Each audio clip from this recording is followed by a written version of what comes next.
오늘 사연은 한지은 씨의 사연입니다.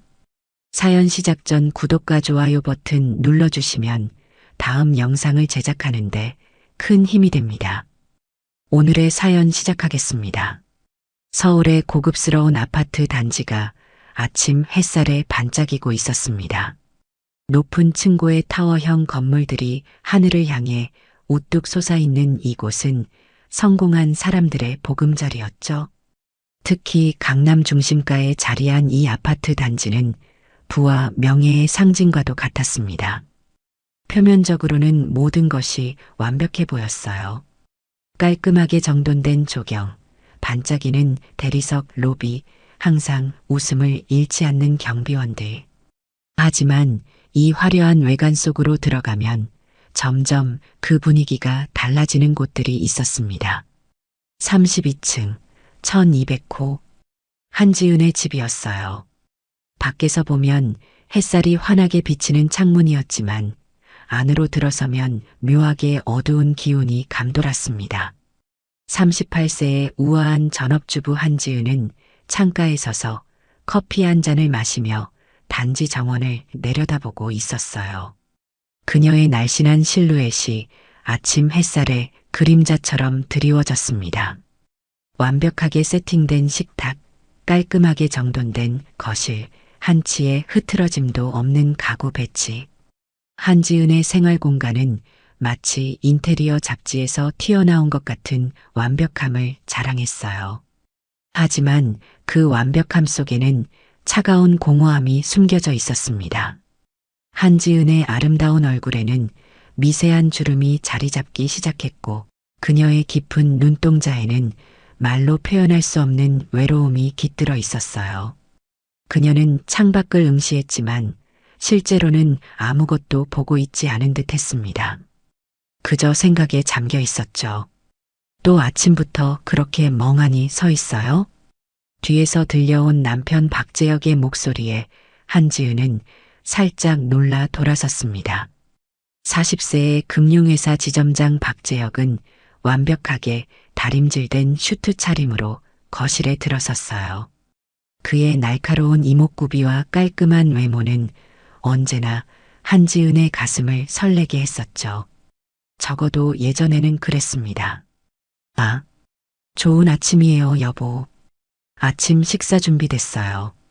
한지은은 미소를 지으며 대답했지만 그 미소가 눈까지 도달하지는 않았습니다. 박재혁은 시계를 확인하며 대답했어요. 오늘은 시간이 없어서 회사 근처에서 간단히 먹을게요. 중요한 미팅이 있어서. 항상 같은 대답이었습니다. 한지은은 이제 그 말에 별다른 기대를 하지 않았어요. 그저 묵묵히 고개를 끄덕였죠. 오늘도 늦으세요? 한지은이 조심스럽게 물었습니다. 이 질문도 매일 반복되는 의뢰와도 같았어요. 아마도요. 요즘 프로젝트가 중요한 시기라. 기다리지 말고 먼저 주무세요. 박재혁은 서류 가방을 챙기며 현관으로 향했습니다. 한지은은 뒤따라가 남편의 구두를 정리해 주었어요. 네. 몸 건강히 다녀오세요. 다녀오겠습니다. 현관문이 닫히는 소리와 함께 한지은의 어깨가 축 처졌습니다. 다시 한번 고요한 적막이 집안을 감쌌어요. 한지은은 깊은 숨을 들이마시고 내쉬었습니다. 이제 또 다른 하루가 시작된 거죠. 똑같은 루틴, 똑같은 공허함이 가득한 하루가. 한지은은 식탁으로 돌아가 자신을 위해 준비한 아침 식사를 바라보았어요. 정성껏 차린 식탁이었지만 혼자 먹기에는 너무 쓸쓸해 보였습니다. 그녀는 결국 식사를 포기하고 주방으로 향했어요. 싱크대에 그릇을 내려놓으며 한지은은 창밖으로 다시 시선을 던졌습니다. 단지 입구에서 박재혁이 자신의 고급 세단에 올라타는 모습이 보였어요. 그의 차가 시야에서 사라질 때까지 한지은은 움직이지 않았습니다. 결혼 10년 차 한지은과 박재혁의 관계는 겉으로 보기에는 완벽했습니다. 부유한 남편, 아름다운 아내, 화려한 집. 하지만 그 안에는 점점 더 깊어지는 균열이 있었어요. 한때는 사랑과 열정으로 가득했던 그들의 관계가 이제는 형식적인 동거에 가까워졌습니다. 한지은은 날이 갈수록 남편의 관심과 사랑에 갈증을 느꼈어요. 박재혁은 점점 더 늦게 귀가했고 주말에도 일을 핑계로 집을 비웠습니다. 대화는 줄어들었고 스킨십은 거의 사라졌어요. 한지은은 오전 내내 집안일을 했습니다. 이미 깨끗한 집을 더 깨끗하게 청소하고 필요 없는 빨래를 또다시 세탁했어요. 무언가에 정신을 빼앗기지 않으면 마음속 공허함이 그녀를 삼켜버릴 것 같았기 때문이었죠. 시계는 어느덧 11시를 가리키고 있었습니다. 그때 초인종 소리가 울렸어요. 한지은은 현관으로 향했습니다. 도어 스크린을 통해 친구 이미숙의 얼굴이 보였어요. 지은아, 나왔어. 이미숙은 38세지만 20살 소녀처럼 발랄했습니다. 화려한 메이크업과 과감한 패션이 그녀의 자유분방한 성격을 그대로 보여주었어요. 대학 시절부터 한지은과 절친이었던 이미숙은 한지은과는 정반대의 성격이었지만 오랜 우정을 유지해 왔습니다. 어머, 미숙아, 오랜만이네. 한지은은 반갑게 문을 열어주었습니다. 이미숙은 향수 냄새를 풍기며 한지은을 꼭 안았어요. 아이고, 그러게. 너무 오랜만이야. 근데 왜 이렇게 말랐어? 남편이 잘 안 챙겨주나 보네. 이미숙의 말에 한지은은 쓴웃음을 지었습니다. 두 사람은 함께 거실로 향했어요. 커피 마실래? 아님 녹차? 커피 주면 좋지. 요즘 카페인이 내 삶의 원동력이라니까.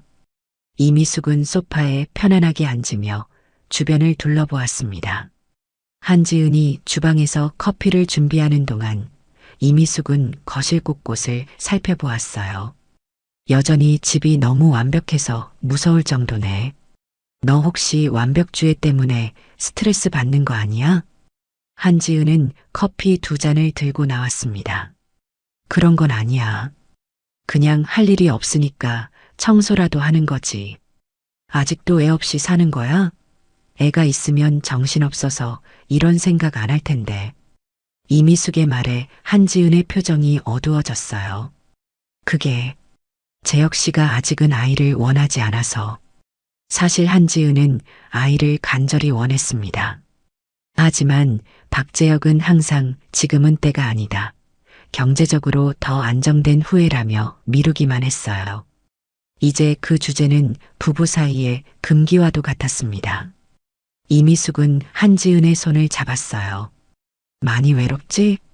요즘 재혁 씨는 어때? 한지은은 잠시 망설이다 마음속 이야기를 꺼냈습니다. 점점 더 바빠져요. 요즘은 거의 매일 자정이 넘어서야 들어오고 주말에도 회사 일로 나가는 경우가 많아졌어. 이미숙은 이해한다는 듯 고개를 끄덕였어요. 남자들 다 그래. 특히 재혁 씨처럼 성공한 남자들은 더 바쁠 수밖에 없지. 금융권이 얼마나 경쟁이 치열해? 한지은은 커피잔을 만지작거리며 대답했습니다. 그렇겠지. 하지만 가끔은 정말 외로워. 같은 공간에 있어도 마음은 점점 멀어지는 것 같아. 이미숙은 한지은의 어깨를 토닥이며 위로했어요. 그래도 재혁 씨가 얼마나 능력 있고 잘생긴 남편인데. 세상에 완벽한 남자는 없어. 다들 겉으로만 행복해 보이는 거지. 한지은은 미숙의 말에 고개를 끄덕였지만 마음 한구석이 불편했습니다. 이상하게도 미숙의 위로는 위로가 되기보다는 그녀의 불안을 더 자극하는 것 같았어요. 근데 말이야, 남자들은 관심을 안 받으면 딴 데로 눈 돌리기 쉬워. 너무 바쁘다고 부부관계도 소홀히 하면 위험할 수 있다고. 이미숙의 말은 한지은의 가슴에 비수처럼 꽂혔습니다. 사실 부부관계도 오래전부터 소원해진 상태였어요.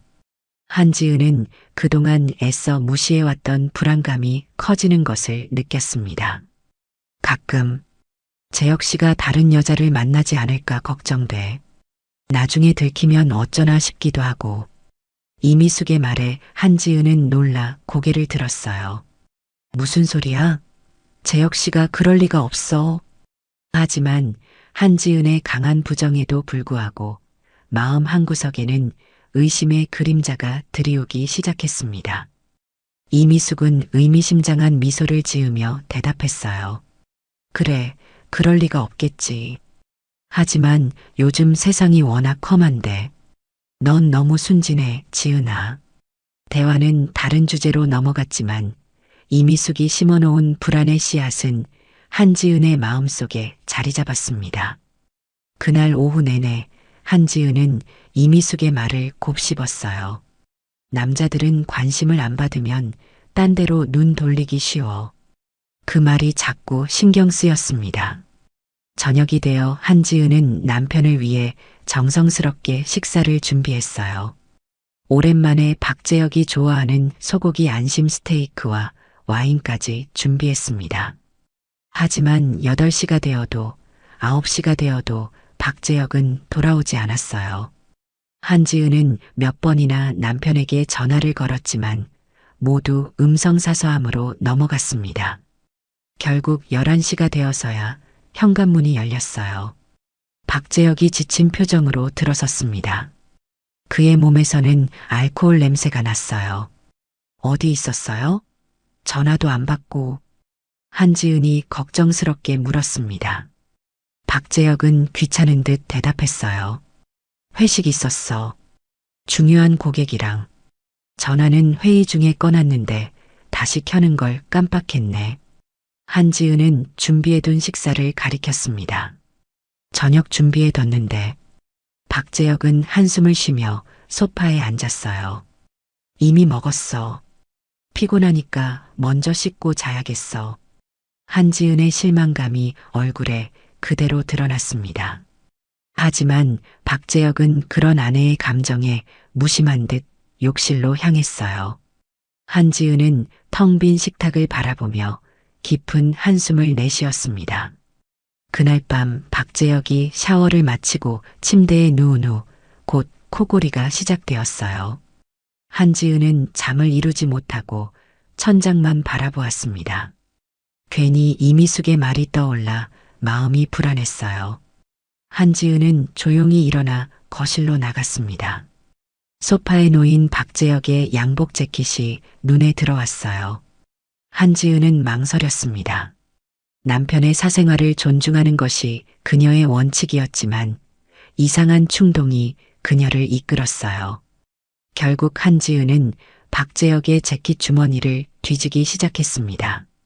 주머니에서 영수증 몇 장이 나왔어요. 고급 레스토랑, 와인바, 그리고 놀랍게도 호텔 영수증까지. 한지은의 심장이 빠르게 뛰기 시작했습니다. 호텔 영수증의 날짜는 박재혁이 출장을 간 적 없는 평일이었어요. 그때 소파 위에 놓인 박재혁의 휴대폰이 진동했습니다. 한지은은 휴대폰을 바라보았어요. 화면에 메시지 알림이 떠 있었습니다. 발신자는 김 과장이라고 표시되어 있었고 메시지 일부가 보였어요.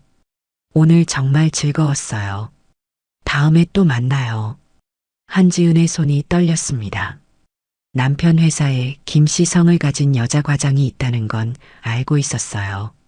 젊고 예쁘다는 이야기도 들었습니다. 하지만 이렇게 늦은 시간에 하트, 이모티콘과 함께 메시지를 보내는 것은 단순한 동료 관계로 보기에는 이상했어요.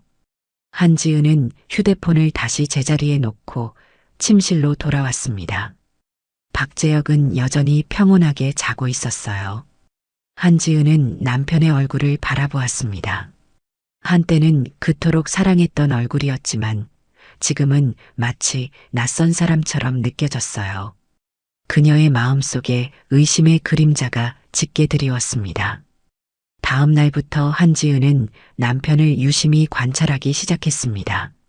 전화가 오면 자리를 피해 통화하고 메시지가 오면 휴대폰 화면을 가리는 모습이 의심스러웠어요.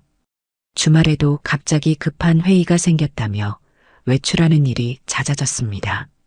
한지은은 더 이상 우연이라고 생각할 수 없었어요. 일주일 후 한지은은 용기를 내어 직접 확인해 보기로 했습니다. 그녀는 평소와 다른 옷차림으로 남편의 회사 앞에서 기다렸어요. 머리를 모자로 가리고 선글라스를 착용해 변장을 했습니다.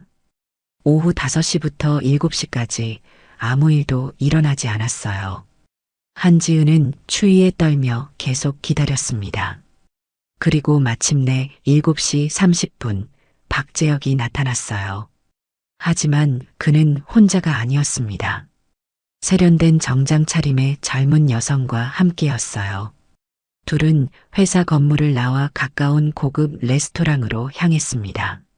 한지은은 멀리서 그들을 지켜보았어요. 창가 자리에 앉은 두 사람의 모습이 선명하게 보였습니다. 와인을 마시며 대화하는 모습, 가끔 서로의 손을 스치듯 만지는 모습, 단순한 회사 동료로 보기에는 너무 친밀했어요. 한지은의 가슴이 찢어지는 듯 했습니다. 그녀는 레스토랑 입구에서 망설였어요. 안으로 들어가 모든 것을 폭로할까? 아니면 더 지켜볼까? 결국 한지은은 집으로 돌아가기로 했습니다. 아직은 더 확실한 증거가 필요했어요. 집에 돌아온 한지은은 눈물을 삼키며 이미숙에게 전화했습니다. 미숙아, 내가 방금 재혁 씨가 다른 여자랑 식사하는 걸 봤어. 전화 너머로 이미숙의 숨소리가 잠시 멈추는 것 같았어요. 정말? 어떤 여자였는데? 한지은은 목격한 장면을 자세히 설명했습니다.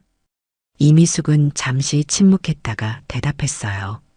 지은아, 너무 성급하게 판단하지 마. 단순한 회식일 수도 있잖아. 요즘 직장 문화가 그렇지 않아? 팀장이랑 팀원이 단둘이 밥 먹는 일도 많고. 한지은은 고개를 저었습니다. 아니야, 미숙아. 그건 회식 같지 않았어. 너무 친밀해 보였어. 이미숙의 목소리가 갑자기 날카로워졌어요. 지은아, 내가 너무 예민한 거 아니야? 남편을 이렇게 의심하면 오히려 관계만 악화될 수 있어. 증거도 없이 이런 생각하는 건 위험해. 이미숙의 반응이 이상했습니다. 왜 친구는 자신의 편이 아닌 것 같은 느낌이 들었을까요? 한지은은 이상한 느낌을 떨쳐버릴 수 없었어요. 전화를 끊은 후 한지은은 결심했습니다. 더 확실한 증거를 찾기로 한 거죠. 남편이 자고 있는 동안 한지은은 그의 휴대폰 비밀번호를 알아냈어요.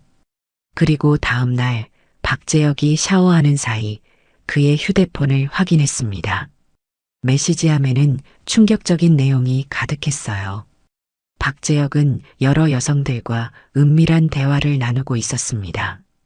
특히 김 과장이라고 저장된 번호와의 대화는 명백히 불륜 관계를 나타내는 내용이었어요. 약속 장소와 시간, 애정 표현들. 한지은은 증거 사진을 자신의 휴대폰으로 몰래 전송했습니다. 그리고 또 하나 충격적인 발견이 있었어요. 메시지함에는 이미숙과의 대화도 있었습니다. 한지은은 믿을 수 없는 내용을 읽었어요. 지은이가 의심하기 시작한 것 같아. 조심해. 걱정 마. 지은이는 아직 아무것도 모를 거야. 내가 잘 관리하고 있어. 오늘 밤에 만날 수 있어? 그래, 평소 장소에서. 한지은은 전화기를 떨어뜨릴 뻔했습니다. 이미숙과 재혁이 믿을 수 없었어요. 10년 지기 친구, 그리고 남편. 두 사람의 배신은 한지은의 온 세상을 무너뜨렸습니다. 배신감, 분노, 수치심이 한꺼번에 밀려왔어요. 한지은은 화장실 변기 앞에 무릎을 꿇고 구토했습니다. 온몸이 떨리고 숨이 막혔어요. 하지만 한지은은 이 상황에서 무너져 내리지 않기로 결심했습니다. 그녀는 차분히 증거를 수집하기 시작했어요. 남편의 신용카드 내역, 통화 기록, 메시지 내용, 모든 것을 체계적으로 모았습니다. 그리고 한지은은 계획을 세웠어요. 이제 피해자로 머물러 있지 않을 것입니다. 그녀의 첫 번째 타겟은 이미숙이었습니다. 다음 날 한지은은 이미숙에게 전화했어요. 미숙아, 우리 오랜만에 만나서 점심 먹을까? 내가 좋아하는 이탈리안 레스토랑에서. 이미숙은 잠시 망설이다가 답했습니다. 그래, 좋아. 어제 너무 신경질적으로 반응해서 미안해. 내가 힘들어하는데 제대로 위로도 못 해주고. 두 사람은 압구정의 고급 이탈리안 레스토랑에서 만났어요. 한지은은 평소보다 더 화려하게 차려입었습니다. 이미숙은 약간 긴장한 듯 했지만 여전히 자신감 넘치는 태도였어요. 지은아, 너 오늘 왠지 달라 보인다. 무슨 좋은 일 있어? 한지은은 미소를 지으며 대답했습니다. 그냥 인생에 대해 새롭게 깨달은 게 있어서. 이미숙은 와인을 마시며 물었어요. 정말? 무슨 깨달음? 한지은은 가방에서 휴대폰을 꺼내 이미숙에게 보여주었습니다. 사람의 본질에 관한 거야. 화면에는 박재혁과 이미숙의 메시지 내용이 고스란히 담겨 있었어요. 이미숙의 얼굴이 순간 창백해졌습니다. 에이, 이건 설명할 필요 없어, 미숙아. 모든 걸 다 봤으니까. 한지은의 목소리는 차가웠지만 떨리지 않았어요. 이미숙은 당황한 표정으로 변명을 시도했습니다. 지은아, 이건 오해야. 나와 재혁 씨는 10년 동안의 우정이 이런 거였어? 내 뒤에서 남편과 불륜을 즐기고 나한테는 위로한다는 척하면서 사실은 내 불안감을 즐겼던 거야? 이미숙은 눈물을 흘리기 시작했어요. 미안해. 정말 미안해. 처음에는 그럴 생각이 없었는데 어느새. 한지은은 손을 들어 이미숙의 말을 끊었습니다. 더 이상 듣고 싶지 않아. 오늘부터 우리는 남이야. 그리고 명심해. 이건 시작에 불과해. 한지은은 당당하게 레스토랑을 나왔어요. 뒤에 남겨진 이미숙은 충격에 빠진 채 그 자리에 얼어붙어 있었습니다. 다음 타겟은 남편이었어요. 그날 저녁 박재혁이 퇴근하고 돌아오자 한지은은 거실 테이블 위에 증거 사진들을 올려놓았습니다. 이게 뭐죠, 재혁 씨? 박재혁의 얼굴이 순간 굳었습니다. 하지만 곧 침착한 표정으로 바뀌었어요. 오해야, 지은아. 단순한 회식이었어. 한지은은 차갑게 웃었습니다. 회식에서 이런 문자를 주고받나요? 호텔에서 회식을 하나요? 그리고 내 친구와는 언제부터 관계를 가졌던 거죠? 박재혁은 잠시 침묵했어요. 그리고 갑자기 표정이 변했습니다. 내가 내 사생활을 감시했어? 내 휴대폰을 몰래 봤다고? 상황이 뒤바뀌었어요. 갑자기 한지은이 잘못한 사람이 되었습니다. 박재혁은 계속해서 목소리를 높였어요. 이런 식으로 남편을 의심하고 사생활을 침해하는 아내가 어디 있어? 내가 이상한 거야. 요즘 너 우울증 아닌가? 병원에 한번 가봐야 할 것 같은데. 한지은은 당황했습니다. 왜 자신이 피해자인데 가해자가 된 것 같은 기분이 들까요? 그녀는 울음을 참으며 말했어요. 당신이 이상한 행동을 해서 의심할 수밖에 없었어요. 내가 너무 예민한 거야. 스트레스 받아서 그런 거 아니야? 병원에 한번 가보는 게 어때? 박재혁의 말은 한지은의 자존감을 완전히 무너뜨렸습니다. 그녀는 정말 자신이 이상한 건지 혼란스러웠어요. 그날 밤 한지은은 객실에서 혼자 잠을 청했습니다. 며칠 후 한지은은 남편의 회사 동료 부인인 김유진과 우연히 만나게 되었어요. 백화점에서 마주친 두 사람은 커피를 마시며 대화를 나누었습니다.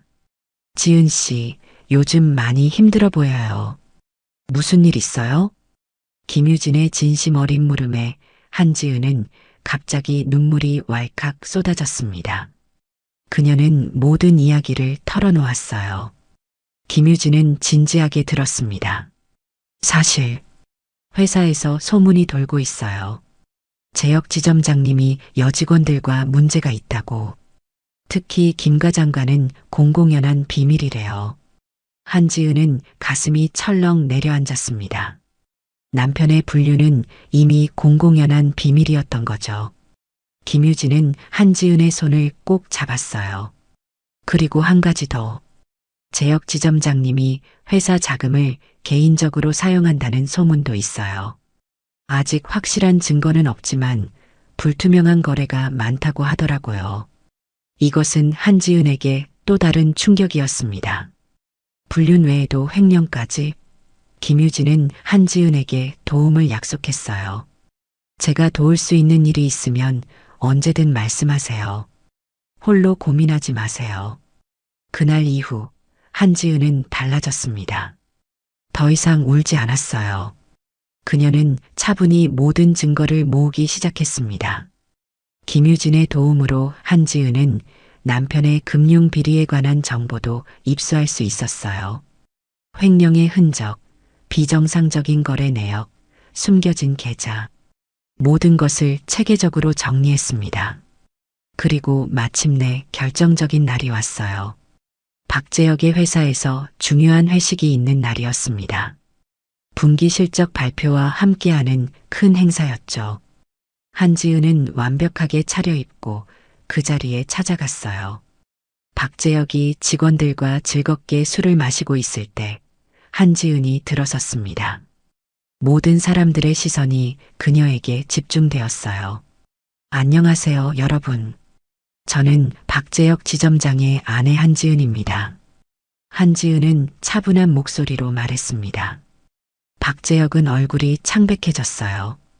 오늘 이 자리에 온 이유는 여러분에게 중요한 이야기가 있어서입니다. 장내가 순식간에 조용해졌어요. 모든 시선이 한지은에게 집중되었습니다. 박재혁은 당황한 표정으로 한지은의 팔을 잡으려 했지만 한지은은 한 걸음 물러섰어요.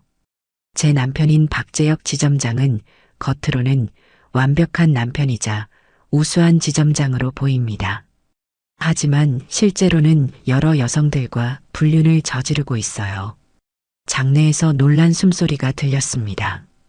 박재혁의 얼굴이 창백해졌어요. 지은아, 무슨 소리야? 여보, 이러지 마. 한지은은 가방에서 준비해온 서류들을 꺼냈습니다. 이건 박재혁 지점장이 여러 호텔에서 사용한 카드 내역이에요. 이건 여러 여성들과 주고받은 메시지 내용이죠. 그리고 가장 충격적인 것은 한지은은 잠시 숨을 고르고 말을 이었어요. 그 여성들 중에는 제가 10년 동안 가장 친한 친구라고 생각했던 이미숙도 포함되어 있다는 사실입니다. 장내는 완전히 얼어붙었습니다. 몇몇 여직원들은 충격에 손으로 입을 가렸어요. 박재혁은 자리에서 벌떡 일어났습니다. 이게 다 무슨 소리야? 여러분, 오해입니다.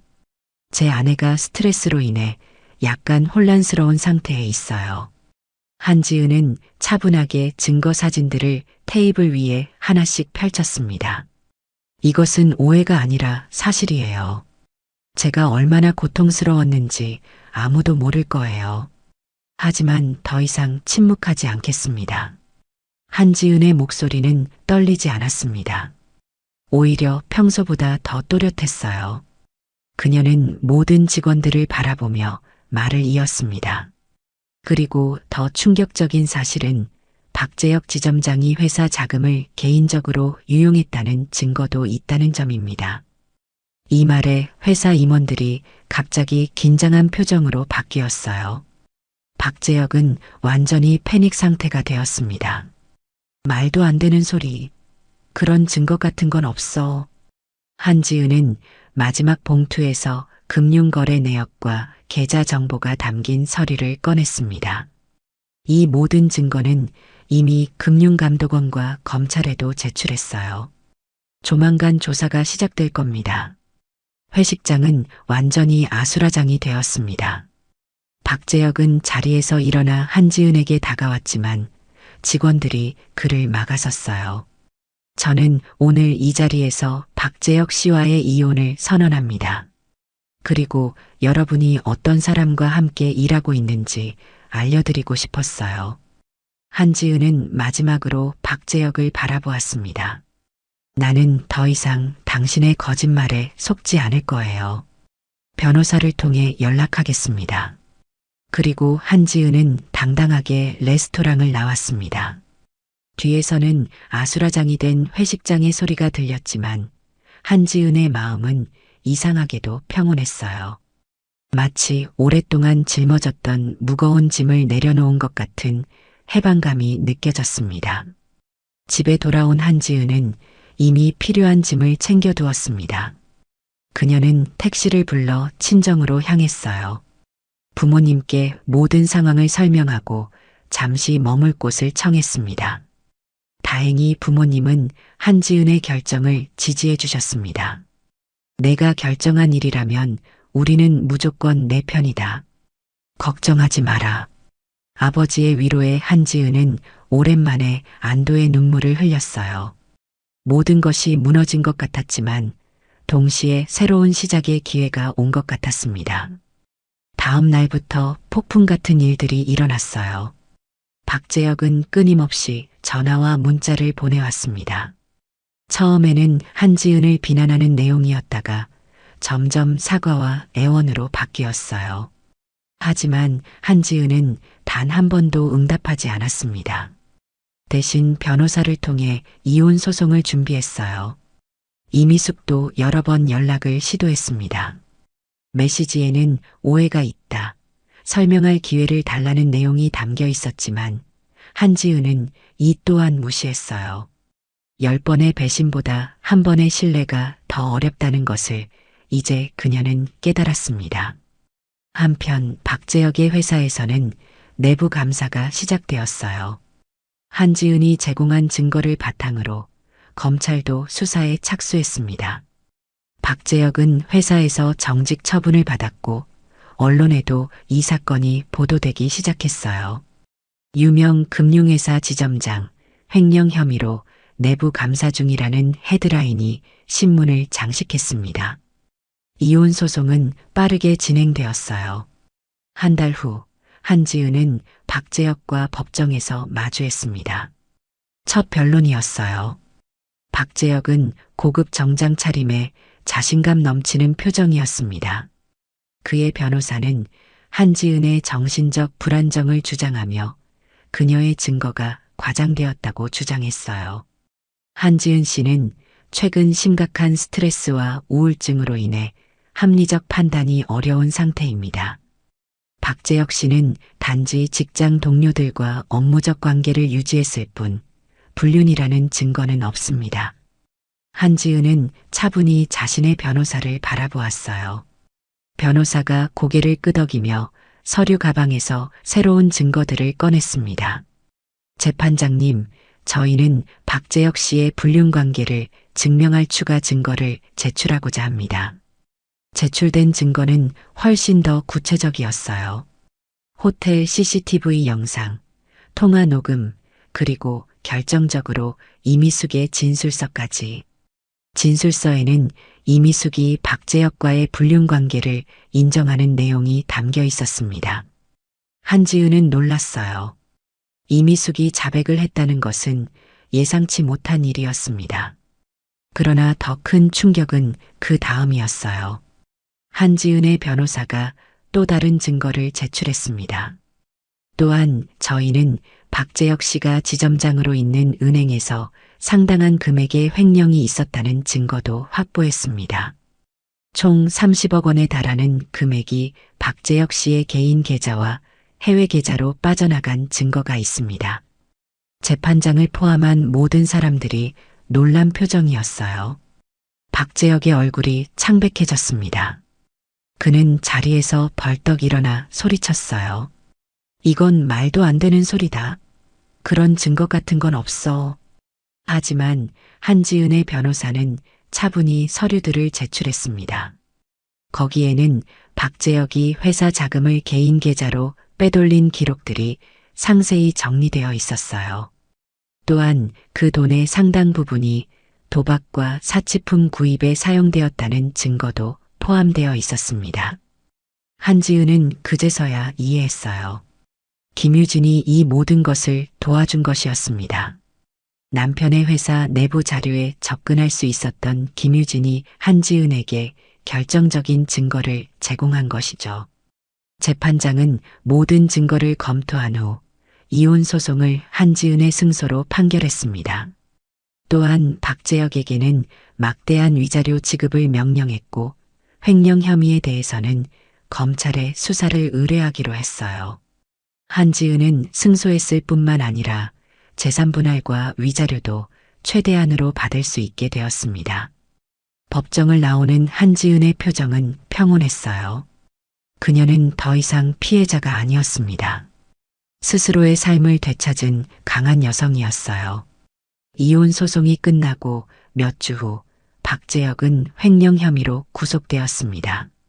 검찰 수사 결과 그는 오랜 기간 회사 자금을 빼돌려 도박과 여성 접대에 탕진한 것으로 밝혀졌어요. 신문에는 유명 금융회사 지점장 30억 원대 횡령 혐의로 구속이라는 헤드라인이 실렸습니다. 한편 한지은은 이미숙에게서 편지를 받았어요. 한지은은 잠시 망설이다가 편지를 열어보았습니다. 지은아, 내가 한 일은 변명의 여지가 없어. 용서를 바라지도 않아. 다만 내가 알아주었으면 하는 것은 내가 진술서를 쓴 이유야. 그건 적어도 내가 할 수 있는 마지막 양심의 가책이었어. 박재혁은 너뿐만 아니라 나도 속였어. 그는 회사 돈을 횡령해서 도박에 빠져 있었고 나도 그의 거짓말에 넘어간 피해자 중 하나였어. 하지만 그건 내 잘못을 덮을 변명이 될 수 없지. 난 내 친구로서 너무나 큰 배신을 했어. 내가 한 일에 대해 진심으로 미안해. 한지은은 편지를 내려놓았어요. 이미숙을 용서할 수는 없었지만 적어도 그녀가 진실을 밝히는데 도움을 준 것은 고마웠습니다. 이제 한지은은 과거에 연연하지 않고 앞으로 나아가기로 했어요. 이혼 후 받은 위자료와 재산 분할로 한지은은 경제적으로 안정을 찾았습니다. 그녀는 오랫동안 꿈꿔왔던 일을 시작하기로 했어요. 바로 작은 카페를 여는 것이었습니다. 대학 시절 바리스타 아르바이트를 했던 경험을 살려 한지은은 한적한 동네에 지은의 커피라는 아담한 카페를 열었어요. 카페는 한지은의 취향이 고스란히 담긴 공간이었습니다. 따뜻한 원목 가구, 은은한 조명, 그리고 직접 선별한 원두의 향기가 가득했어요. 카페를 운영하며 한지은은 점점 웃음을 되찾아갔습니다. 새로운 사람들을 만나고 자신만의 공간에서 일하는 기쁨을 느꼈어요. 카페는 입소문을 타고 점점 유명해졌습니다. 한지은의 따뜻한 미소와 정성 들인 커피는 손님들의 마음을 사로잡았어요. 그녀는 이제 과거의 상처에서 벗어나 새로운 삶을 시작하고 있었습니다. 그렇게 3년의 시간이 흘렀습니다. 지은의 커피는 동네에서 꽤 유명한 카페가 되었어요. 한지은은 이제 39살의 당당한 사업가가 되었습니다.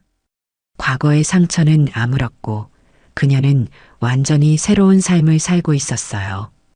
어느 화창한 봄날 오후 카페에 한 남자 손님이 들어왔습니다. 40대 초반으로 보이는 그는 책을 읽으며 조용히 커피를 마셨어요. 한지은은 그가 며칠째 카페를 찾는 것을 알아차렸습니다. 오늘도 그는 같은 자리에 앉아 책을 읽고 있었어요. 혹시 리필 필요하세요? 한지은이 다가가 물었습니다. 남자는 고개를 들어 미소를 지었어요. 네, 감사합니다. 이 카페 분위기가 참 좋네요. 주인이신가요? 한지은은 고개를 끄덕였습니다. 네, 제가 운영하고 있어요. 혼자서요? 대단하네요. 저는 이태우라고 합니다. 이 근처 출판사에서 일하고 있어요. 한지은은 이태우와 자연스럽게 대화를 나누었습니다. 그는 책 편집자였고 한지은의 카페가 일하기 좋은 공간이라고 했어요.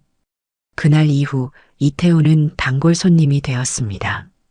가끔 한지은과 책과 커피에 대한 대화를 나누며 서로에 대해 조금씩 알아갔어요. 어느 날 이태우가 한지은에게 물었습니다. 혹시 이번 주말에 시간 되세요? 새로 개관한 미술관 전시회에 초대받았는데 함께 가실래요? 한지은은 잠시 망설였어요. 지난 3년간 데이트는 생각지도 않았습니다. 하지만 이제는 새로운 인연을 받아들일 준비가 된 것 같았어요. 네, 좋아요.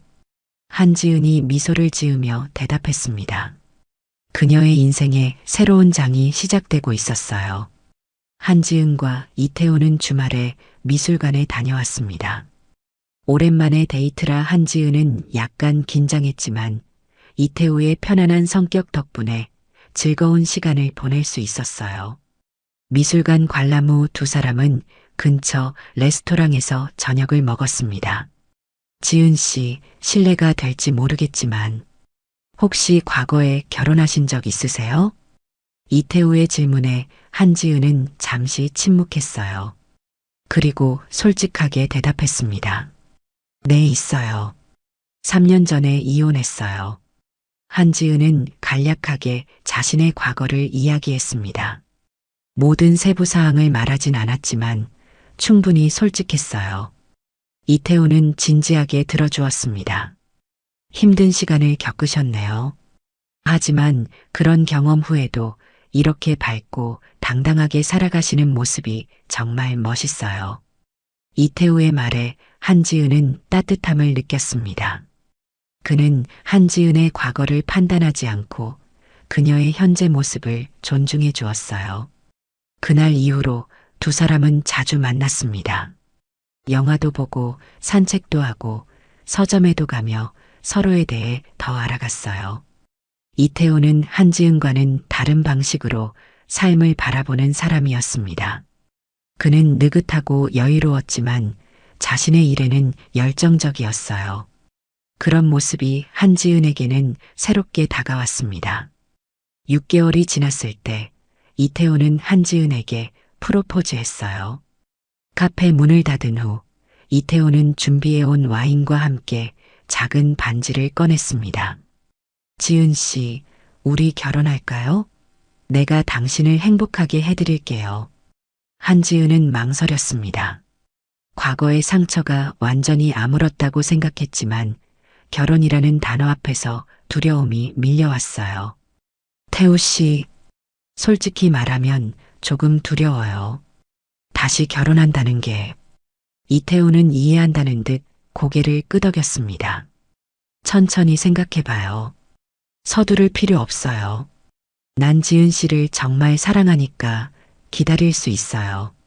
한지은은 감동했어요. 이태우의 이해심과 배려가 그녀의 마음을 따뜻하게 했습니다. 결국 한 달 후 한지은은 이태우의 프로포즈에 답했어요. 네, 결혼하고 싶어요. 하지만 한 가지 약속해 주세요. 항상 솔직하게 대화하자고요. 어떤 문제가 있더라도 함께 해결해 나가는 부부가 되자고요. 이태우는 기쁜 표정으로 한지은을 안았습니다. 약속할게요. 우리는 항상 대화로 모든 것을 해결할 거예요. 그로부터 3개월 후 한지은과 이태우는 작은 결혼식을 올렸습니다. 가까운 가족과 친구들만 초대한 소박한 시기였지만 두 사람의 얼굴에는 행복한 미소가 가득했어요. 한지은의 부모님은 딸이 다시 행복을 찾은 것에 감격했습니다. 결혼 후에도 한지은은 카페를 계속 운영했어요. 이태우는 그녀의 독립적인 모습을 존중해 주었습니다. 두 사람은 서로의 공간과 일을 인정하면서도 함께하는 시간을 소중히 여겼어요. 가끔 한지은은 과거를 돌아볼 때면 모든 일이 필연적이었다고 생각했습니다. 그 고통스러운 시간들이 없었다면 지금의 자신도 없었을 거예요. 더 이상 남편의 사랑과 인정을 갈구하는 불안한 여성이 아니라 자신의 삶을 스스로 선택하고 책임지는 독립적인 여성으로 성장한 것입니다. 한지은은 카페 창가에 서서 거리를 내다보았습니다. 봄바람에 벚꽃잎이 흩날리는 모습이 아름다웠어요. 지나가는 사람들의 얼굴에 미소가 가득했고 햇살은 따뜻했습니다. 한지은도 미소를 지었어요. 그녀의 미소는 이제 더 이상 가면이 아니었습니다. 진정한 행복에서 우러나오는 미소였죠. 카페 문이 열리고 이태우가 들어왔습니다. 그는 한지은에게 다가와 어깨를 감싸 안았어요. 뭐해? 뭘 그렇게 열심히 봐? 그냥 인생에 대해 생각하고 있었어. 이태우는 한지은의 이마에 부드럽게 키스했습니다. 후회는 없어? 한지은은 고개를 저었어요. 전혀 없어. 모든 경험이 지금의 나를 만들었으니까. 한지은은 마음속으로 되뇌었습니다. 내 삶은 오직 나만이 결정할 수 있습니다. 진정한 행복은 자신을 존중하는 것에서부터 시작됩니다. 그리고 한지은은 이태우의 손을 잡고 카페 안으로 들어갔어요. 오늘도 그녀의 커피는 향기로웠고 그녀의 삶은 충만했습니다.